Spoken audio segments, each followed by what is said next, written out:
You sick son of a bitch. That's your homegirl! Alright.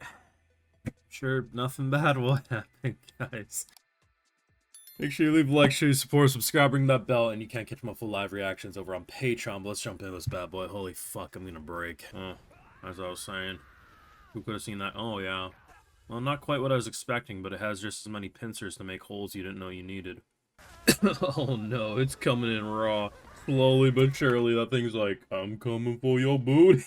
I'm thinking he might not be good, guys. I'm thinking he might be trying to hurt us. Props to his VA, though. He's cooking with his performance right now. I see brain. Bruh, I see brain. Talking a big game, but that's before you actually have to see the end result. Hey, you can't park here. So essentially, every time he moves his hatred to someone else, he's gonna see them dead. The fact that it's bleeding there without even a sign of showing malice towards Subaru. Honestly, had I not known he lost his memories here, I would actually think he's more or less Subaru, just maybe with a bad dream going on. Now smack him on the ass for good measure. Remind him that you're homeboys. Is he losing his memories after killing everyone?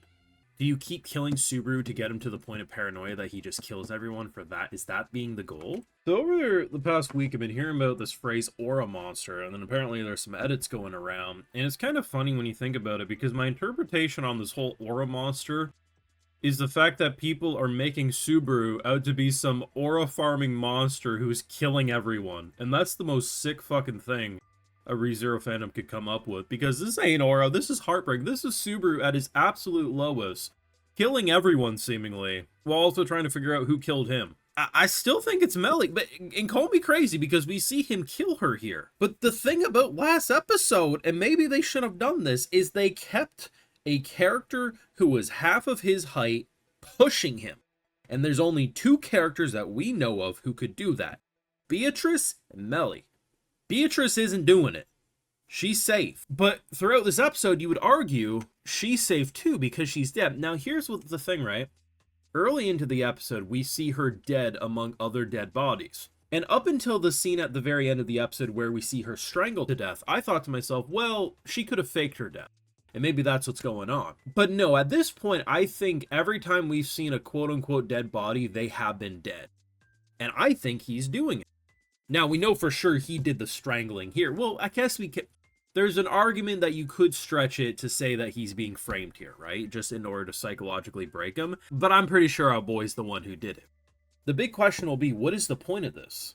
The thing about it is there's a lot of things happening off screen that we don't know about. And I think the end of the episode confirms that.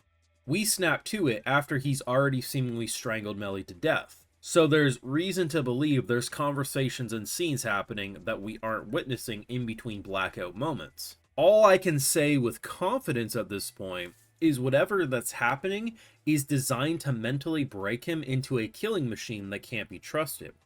And the end of last week made it seem like Charlotte was going to be the one who's going to be the next, big foil in our plans of trying to regain our memories and not be paranoid of everyone. And pretty much immediately she was okay. The tower is fucked. Like, bro has no trust in anyone. He's walking up them stairs with the full fucking confidence that I'm going to go kill them, right? Because that's his vibe, right? Like, I'm gonna just fucking slaughter everyone. And this is, I think, what people were referring to with the aura monster, right? Of him being like, yeah, I'm gonna go. And every time he had a new, victim on his, to-do list, and he would find them dead and he would immediately change his tune. And I thought that was such brilliant directing because you have to really put yourself in his shoes. This is someone who spawned in 90% of the way through a fucking video game with no memories. His last memory was abandoning his family and didn't do the dishes, and now he's in a foreign fucking world that wants him dead. That's gonna fuck with most people. And it's to the point that he knows he's being targeted. He knows he's being killed. For some reason, he's looping. So his is like, fuck it, I'm gonna throw hands first. But the thing about it is, even if he did throw hands, like say no one was dying up to this point, you see that grin on his face, he might have smacked someone over the head with a rock. But I think while he might have got through one person potentially, he either would have stopped before it was a full kill, or he would have been so disgusted with himself he would have killed himself. This isn't someone who is actually going to be able to kill every single person and be able to keep that level of energy. I think that's why it's so much more interesting seeing his reaction to everyone in this moment. Seeing him go from this very intense glare to just scared kid. And I do think in this moment, he probably did kill these people. I mean, unless the person who pushed him did it, but I just don't see how, right? It's interesting how he's like almost blacking out. And I think one of the most heartbreaking things I saw in this entire show, not even this episode, is how he treated his noble stallion and how it refused to back down. The way he can stab her and there was no hostility. And it's kind of funny, right? Because I think at this point, this might be the character he trusts the most going forward. And it is really funny when we think about how this arc pretty much started when we were going through the invisible doors, or like the walls we had to clear off.